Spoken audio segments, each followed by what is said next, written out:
پرانا سکہ۔ جب میں مدرسے سے واپس آیا تو حکیم صاحب کو دادا کے کمرے سے نکلتے ہوئے دیکھا۔ برخودار میاں صاحب کو چینی اور میٹھے سے پرہیز کروانا ہوگا، حکیم صاحب نے والد صاحب سے کہا۔ والد صاحب نے حکیم صاحب کو دروازے کی طرف رخصت کیا۔ میں بہت حیرت سے ان کے درمیان ہونے والی گفتگو سن رہا تھا اور ان کو دیکھ رہا تھا۔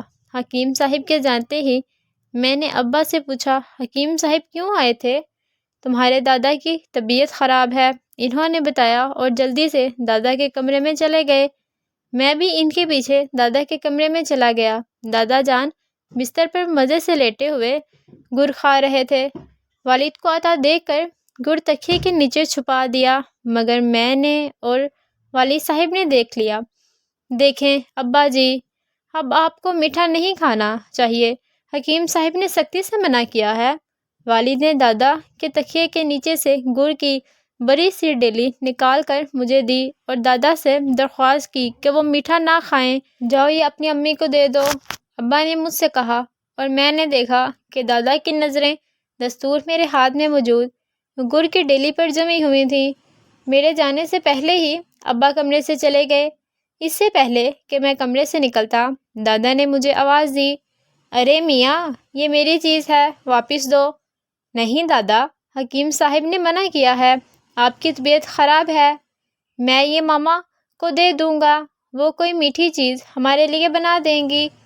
دیتے ہو یا؟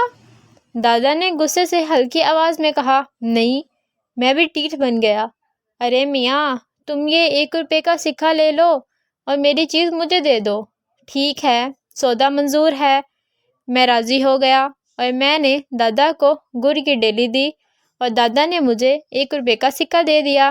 ابھی ہمارا سودا تکمیل کے مراحل میں تھا کہ والد صاحب دوبارہ کمرے میں آئے اور دوائی میز پر رکھ کر چلے گئے، مگر پکڑے جانے کے خوف سے دادا نے گڑ فوراً تکیے کے نیچے رکھ دیا اور ہم رقم والے ہاتھ کمر کے پیچھے رکھ کر کھڑے ہو گئے۔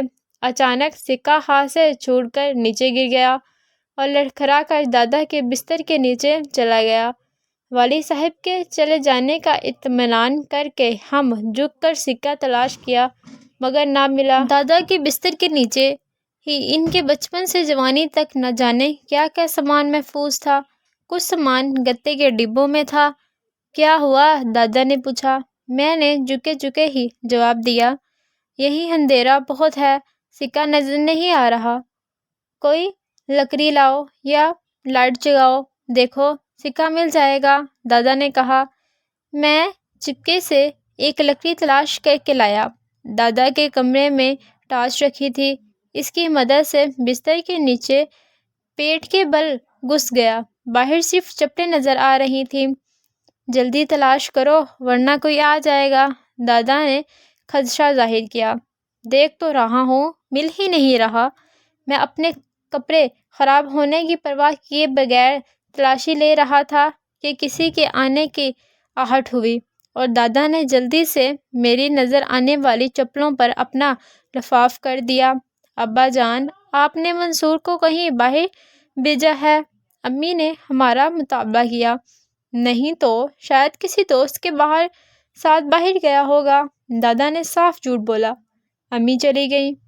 امی کے جاتے ہی دادا نے غصے سے کہا، منصور میاں، چھوڑو بھی سکہ، باہر آؤ۔ دادا کے کہنے پر میں نے نہ چاہتے ہوئے بھی باہر آ گیا، کپڑے جھاڑے اور آنکھیں بجا کر گھر سے باہر چلا گیا اور تھوڑی دیر بعد واپس آیا۔ منصور کہاں تھے تم؟ امی نے پوچھا۔ میں زیار کے ساتھ باہر گیا تھا۔ میں نے بھی دادا کی طرح جھوٹ بولا۔ اور یہ تمہارے کپڑے کیوں گندے ہو رہے ہیں؟ امی نے پوچھا۔ امی کے کہنے پر ہم نے اپنے کپڑے دیکھے جو دادا کے بستر کے نیچے گھسنے کی وجہ سے گندے ہوئے تھے۔ میں گر گیا تھا، میں نے پھر جھوٹ بولا۔ امی نے میرے لیے صاف کپڑے نکالے، مجھے نہلایا اور کپڑے تبدیل کروائے۔ میں رکپا دادا کے بستر کے نیچے اپنا سکہ تلاش کرتا رہا، مگر نہ جانے وہ کہاں چلا گیا تھا۔ میں مدرسے سے اسکول سے کالج چلا گیا، مگر وہ سکہ نہیں بھولا۔ پھر ایک دن دادا کا انتقال ہو گیا اور ان کے انتقال کے بعد والد صاحب نے وہ کمرہ مجھے دے دیا تاکہ میں پڑھائی پر پوری طرح توجہ دے سکوں۔ کمرے کی صفائی ہوئی۔ بستر کی جگہ تبدیل کرنے کے غرض سے بستر ہٹا دیا گیا۔ بستر کے نیچے کی تمام چیزیں بھی ہٹائی گئیں۔ اسی صفائی کے دوران 14 سال پہلے گما ہوا وہ پرانا سکہ بھی مل گیا۔ سکے کے ملتے ہی 14 سال پہلے والا منصور بن کر خوش ہوا اور سکہ جیب میں رکھ کر خوشی سے جھومنے لگا۔ یہ دیکھ کر والد صاحب بہت حیران ہوئے۔ ان کے پوچھنے پر میں نے سکہ گم ہونے کا قصہ سنایا۔ والد صاحب مسکرانے لگے، والدہ بھی ہنس پڑی اور میری نظروں میں دادا کی مسکراہٹ ہوا چہرہ نظر آ رہا تھا۔ I hope you like my video, so please don't forget to subscribe my channel and press the bell icon. Thank you. اللہ حافظ.